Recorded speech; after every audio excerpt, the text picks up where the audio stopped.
시청자 여러분 안녕하십니까. 천옥현의 안보정론 오늘 세 번째 뉴스가 되겠습니다. 지금은 여론조사를 가지고 여러분께 분석해 드리겠는데요. 쉽게 얘기해서 여론조사가 확 뒤집어졌어요. 대선 여론조사에서 야당 후보가 여당 후보를 앞지르는 여론조사, 제 기억에 사상 처음이 아닌가. 문재인 정권 들어서고 나서 이런 여론조사까지 나왔습니다. 그리고 민주당과 야당의 지지율도 많이 좁혀들고 있고, 그리고 대통령 지지율 계속해서 빠지고 있습니다. 아마도 제가 이러한 이유 굳이 설명해 드리지 않더라도 충분히 아실 것 같고요. 그 데이터를 먼저 여러분께 말씀을 드리면서 제 의견을 보내드리도록 하겠습니다. 먼저 리얼미터가 3일부터 5일까지, 어제까지입니다. TBS 의뢰로 조사한 결과인데요. 민주당의 지지율은 35.6, 통합당은 34.8.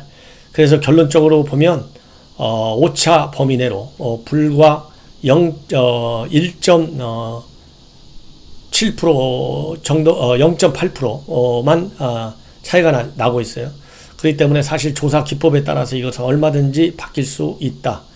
이것이 전제고, 그 다음에 민주당 지지율 35.6으로 빠졌는데 지난주보다 2.7%가 더 빠졌고, 그리고 통합당 지지율은 지난주보다 무려 3.1%가 올라가서 34.8%가 됐습니다. 그래서 지지율 격차가 불과 0.8%포인트 차로 나왔습니다. 여기에 가장 큰 이유 중에 하나는요, 이 부동산 문제가 아니겠습니까? 지난주 내내 최근까지도 부동산 문제가 지금 난리가 나 있잖아요. 이것이 제일 큰 원인이 되고 있지 않나, 이런 생각이 들고요. 이 한국당 지지율 34.8%는 창당 이래 최고치로 지금 알려지고 있어요. 자유한국당 창당 이래. 그리고 민주당과의 격차율 0.8%도 최소치로 지금 줄어들고 있다. 그래서 최소 격차가 지난 4월 3주차 조사에서 4.3%였는데 지금 0.8%까지 줄어들었어요.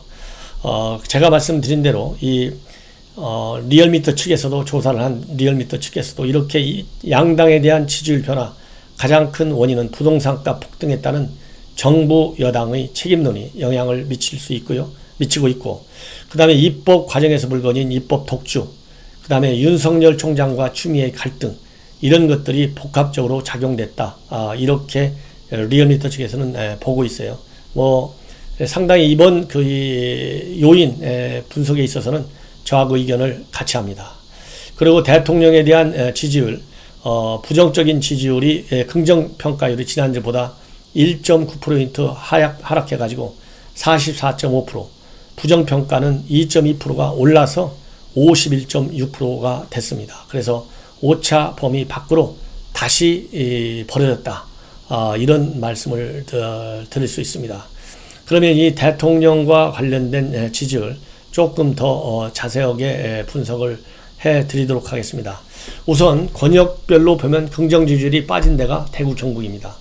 27.5에서 14.7%로 하락했고, 광주 전라도에서도 빠졌어요. 5.4%가 빠져서 65.5. 대전 세종 충청권에서만 3.9% 올랐습니다. 이거는 수도권 이전 때문에 그런 것 같아요. 그래서 46.4%. 그 다음에 연령대로 보면 30대가 제일 많이 빠져서 9.4%가 빠져서 43.9. 그 다음에 20대 지지율도 3.8%가 빠져서 39.9로 내려앉았어요. 그리고 여성 지지층의 부정평가가 많이 올라서 이제 절반의 여성이 반대하고 있어요. 50.8입니다. 부정평가가. 자, 이 정도가 되면 상당히 심각한 위기 국면, 레임덕이 이제 살살 오고 있다. 이렇게 말씀드릴 수 있고요. 이념 성향별로 보면 지지층에서도, 진보층에서도 4.1%가 빠졌고, 중도층에서도 빠졌어요. 이것은 그만큼 위기 신호가 상당히 크다. 그리고 이 정도가 되면 제가 보기에는 이제 대통령의 지지율의 실체를 여러분들이 아실 수 있을 것 아닌가, 이런 말씀을 드리고 싶고, 다음에는 임대차 보호법, 지금 이것이 대통령 지지율에 굉장히 큰 영향을 줬는데요. 반대가 49.5, 찬성이 43.5, 그래서 6%포인트로 반대가 더 높습니다. 이것도 마찬가지 리얼미터가 오마이뉴스의 의뢰에 의해서 실시한 내용이 그렇게 되어 있는데요. 수도권에서는 반대가 훨씬 높아요. 수도권 임대차법 반대가 50.0, 찬성이 40.3. 그래서 10%포인트의 차이가 있습니다. 비수도권에서도 반대가 높아요. 49대 46.7. 그 다음에 수도권에서 자기 소유자, 자가를 소유하고 있는 사람, 이 사람들은 반대가 55.9, 찬성이 36.5. 마찬가지로 굉장히 높다. 그리고 다주택 고위공직자 부동산 업무에서 배제돼야 된다. 여기에 찬성한다는 응답이 73.7, 맡아도 관계없다. 16.1 이렇게 되어 있습니다. 그리고 이제 중요한 이 여론조사 중에 하나는 야권 단일 후보하고 민주당 후보를 가상 대결시켜 놨을 때 이 표가 어떻게 되겠느냐 한번 여러분들도 순간 한번 생각해 보시죠. 이것은 미디어 오늘이라고 하는 매체하고 여론조사 전문 기관인 리서치 뷰가 지난달 28일에 31일까지 진행한 여론조사 결과예요. 그러니까 이것이 오늘이 8월 6일이니까 5일까지 어제까지 조사 기관으로 바뀌었으면 아마도 훨씬 더 야권 후보 지지가 높을 것 같습니다. 그렇지만 어떻든 지난달 말 기준으로 이제 한 거니까요. 민주당이 41%, 야권 단일 후보가 42%예요. 자, 이 정도가 되면 굉장히 뒤집어졌다. 이런 말씀을 드릴 수가 있는데요.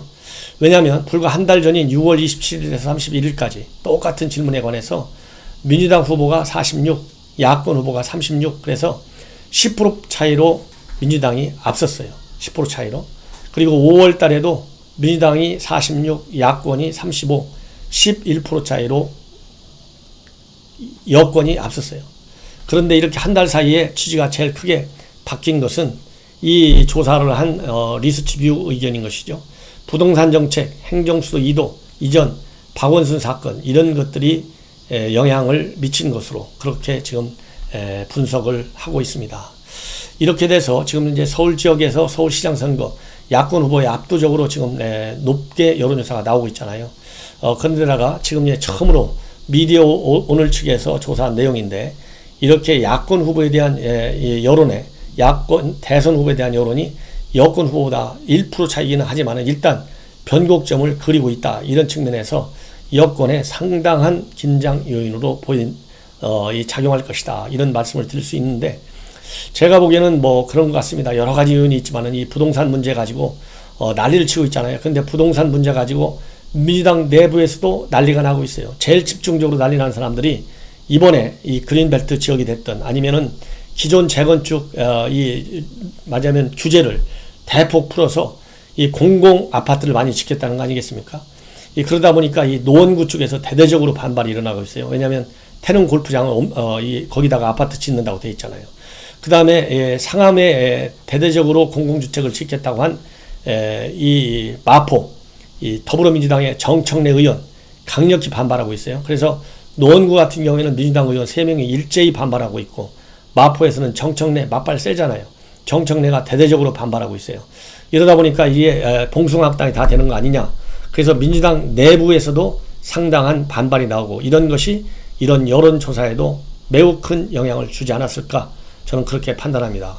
더군다나 정청래 의원 같은 경우에는 강력히 반대하고 있거든요. 왜냐하면 지금 현재 정부 안이 어떻게 되어 있냐면 상암 DMC의 미매각된 부지, 그 다음에 자동차 검사소, 견인 차량 보관소 터 이런 데를 새로운 택지로 해서 여기다가 대대적인 임대 아파트를 많이 짓겠다는 거지 않습니까? 그러다 보니까 이 정청래 이미 상암동은 임대 비율이 47%인데 또 임대주택 지어야 되느냐 아주 대대적인 반발을 하고 있어요. 이러다 보니까 민주당 권리당원 홈페이지에 당 떠나라. 왜 당론에 따르지 않느냐. 47% 이 상암동 임대주택에 사는 사람이 47%가 당신 찍어준 사람이다. 지역주의로 반발하지 말라. 그리고 문재인 대통령을 비판하려면 탈당하라. 왜 이리 님미 현상이 심하냐. 민주당 의원 맞느냐. 이런 반발이 따르고 있어요. 이러다 보니까 개인적으로도 손해를 보고 있지만 당과 그 다음에 여권이 차기 대선과 관련해서도 영향을 주고 있다. 이런 말씀을 드리고 싶고요. 그리고 비록 정의당 의원이긴 하지만 정의당도 범여권 아니겠습니까? 그 당이 그 당인 것이죠. 유호정 의원이 요새 빨간색 원피스를 입고 등장했고 지금 난리가 났어요. 우리 국내 뒤집어졌는데 이 빨간색 옷을 입고 과연 이게 국회의원으로서 품격에 맞느냐 안 맞느냐 뭐 논란이 굉장히 많습니다. 전반적으로 반발이 커요. 이런 것도 또 또 영향을 줄 수 있다. 그런데 여전히 이호정 의원, 심상정 의원 감싸고 있습니다. 이호정 의원이 심한 얘기로 이 국회에 대한 예의 차원에서 좀 점잖게 입어야 되는 거 아니냐 이렇게 되니까 국회라는 대신 내가 장례식장은 아닌 것 아니냐 이렇게까지 지금 반박을 하고 있어요. 기가 막히다. 이런 말씀을 드리고 싶고 또 하나 부동산 문제인데 이 청와대와 그 다음에 강요들 2주택 이상인 사람 다주택자 다 팔라고 압박을 받고 있잖아요. 그리고 일부 팔겠다 그래서 아파트하고 이 고위공직하고 이 바터하는 지금 형국이 됐어요. 아마도 전 세계에 이런 식으로다가 고위공직자를 임명하고 또 이런 식으로다가 이 정책을 인사정책을 끌고 나가는 나라는 전 세계에서 대한민국 문재인 정권이 아마 유일할 것이라고 저는 생각합니다. 전무후무한 정권이 될 것인데 지금 대표적으로 한 사람이 언론에 도매를 맞고 있는데요. 토막이 올랐는데 바로 김주원이다. 민정수석. 지금 이 강남에만 집 2채를 가지고 있다고 합니다. 송파에 있는 아파트 잠실동 갤러리아 팰리스인데 여기에 47평짜리 19억짜리를 가지고 있고 강남구 도곡동 한신아파트 30평짜리 17억 5천만 원짜리를 가지고 있어요. 이 2채 중에 하나를 팔아야 되는데 시가보다 2억이나 비싸게 내놨다고 합니다. 이러니까 이게 팔리냐. 지금 이걸로 또 난리가 났어요. 도대체 이거 팔 거냐 안 팔 거냐. 이 정도가 되면 그야말로 막가파 정권이 되고 있다. 이렇게 그야말로 이 무리하게 정책을 집행하고 이 아닌 밤중에 이 콩두깨 볶듯이 입법 조치를 하니 어느 국민이 이런 정권의 이 국정 운영 정책 전략에 대해서 신뢰가 가겠느냐. 미울 수밖에 없잖아요. 그러니까 지지율은 계속 팍팍 빠진다. 이런 말씀을 드리면서 제 방송을 마치도록 하겠습니다. 대단히 고맙습니다.